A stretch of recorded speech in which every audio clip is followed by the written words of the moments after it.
When creating my horror trailer, one of my targets was to ensure that my horror trailer had met the codes and conventions of the slasher horror genre.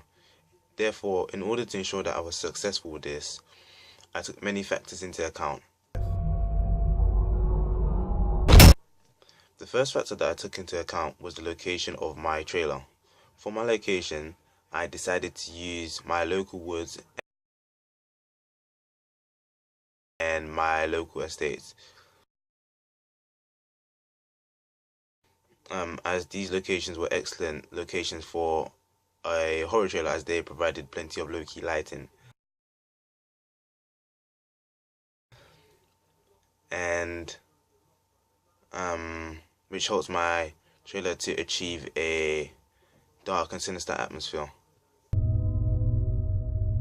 They say he's the next Ripper. Low-key lighting is a convention of horror trailers and features frequently within horror films because of the atmosphere the low-key lighting has the ability to create, as it establishes a sense of hopelessness and disorientates the audience, as they are unable to see everything within shot. When analyzing my two horror case studies, Texas Chainsaw Massacre and Drag Me to Hell, for creating my horror trailer, I gained inspiration from camera shots, effects, music, and low-key lighting used within these two horror trailers, Texas Chainsaw Massacre and Drag Me to Hell. While I was planning shots within my horror trailer, I took the factor of camera shots into serious consideration. For what I noticed within my horror trailers I viewed and analysed, the camera shots are used to have the effect of revealing the power struggles between the antagonist and protagonist. Therefore, because of this, I decided to use low angle shots, mostly on my antagonist, in order to portray him towards the audience as a more dominant and stronger character, and on the other hand, I used high angle shots on my protagonist in order to portray them as weaker characters within my trailer. For instance, as you can see, we have a high angle shot of one of my trailer's protagonists on the ground, shuffling backwards so that the audience is able to look down upon him, portraying him as a smaller and therefore weaker and vulnerable character within my horror trailer, compared to a high angle point of view shot used on my antagonist about to slay a character, which reveals the antagonist Jack as the more dominant character within my horror trailer, as this shot reveals the antagonist in a position of power, towering over another character. For these shots, I took inspiration from Drag Me to Hell,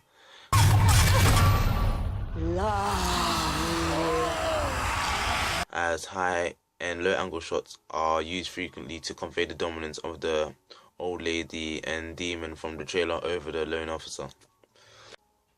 When creating my horror trailer, I wanted to ensure that my typography of my horror trailer was representative of my horror genre.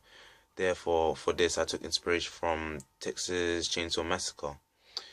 In the Texas Chainsaw Massacre 3D trailer, as the action intensifies, so does the typography.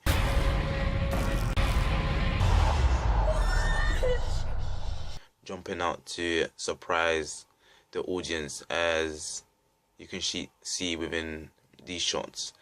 For my trailer, I decided to use a similar effect, as you can see. For my horror trailer, I decided to use a similar. Once my horror trailer changes from calm to dramatic, I decided to use dramatic typography during my quick cuts in order to add suspense and increase the climax of my horror trailer.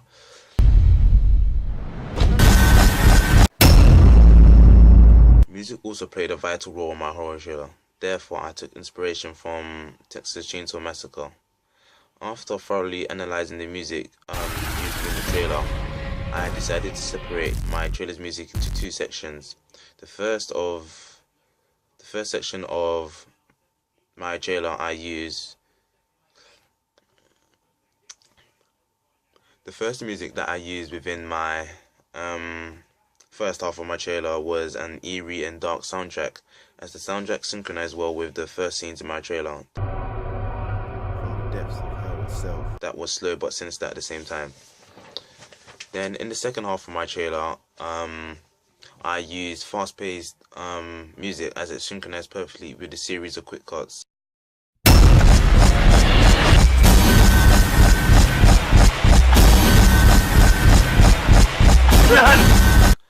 I had set up, as you can see. This conforms to the conventions of horror trailers, as these two sorts of soundtracks are used in order to disorientate the audience and build tension. My poster and magazine front cover were also very important when undertaking my practical projects,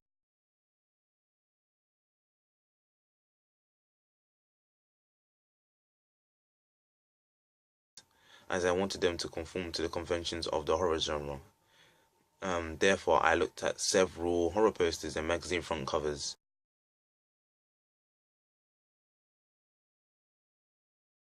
that used a variety of techniques from my research and incorporated some of these discovered techniques within my own horror poster and magazine. Firstly, for my theatrical poster, I wanted my poster to follow the conventions of previous horror theatrical posters I had seen. Therefore, to do this, I took many things into consideration, including low-key lighting, enigmas, and typography. The poster that I took much of my inspiration from was Friday the 13th, as you can see. Using the Friday the 13th poster for inspiration helped me, I feel, to create an effective and good poster, as the Friday the 13th follows the traditional format of film posters. Since I took much of my inspiration from the Friday the 13th poster, I feel that my own poster follows the conventions of actual film posters. I took inspiration from Friday the 13th by having the title positioned at the bottom for simplicity and easy reading. The size of my title was large and coloured in red, just like the Friday the 13th poster.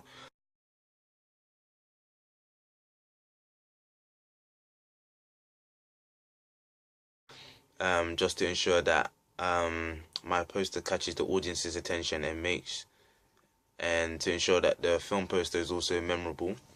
When deciding the taglines for my horror poster, I came up with several ideas before arriving towards a final decision.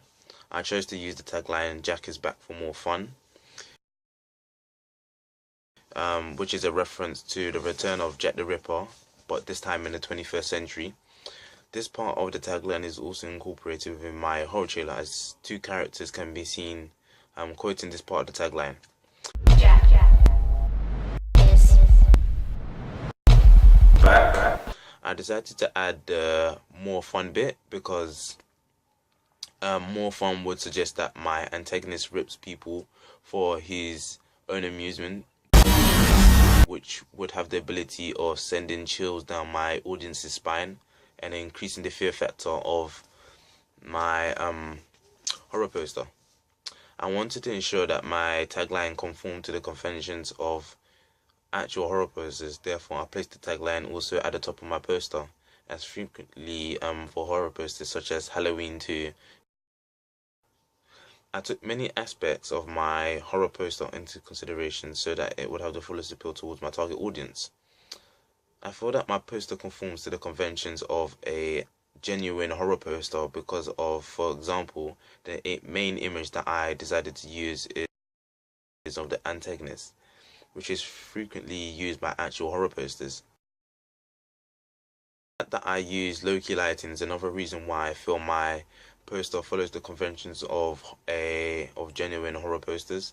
As you can see from several of these posters, low-key lighting is also used to add the effect of darkness and thus helps to establish the genre of the film. The main enigma that my poster poses is who is the person behind the mask. Connoting that the person behind the mask is a dark and sinister character, creating a mystery about who is Jack the Ripper, preserving the story of the unknown identity of the actual Jack the Ripper. Therefore, it is hoped that this enigma will persuade my target audience to go to cinema to watch my films and to have the potential of solving this enigma of who is the person behind the mask.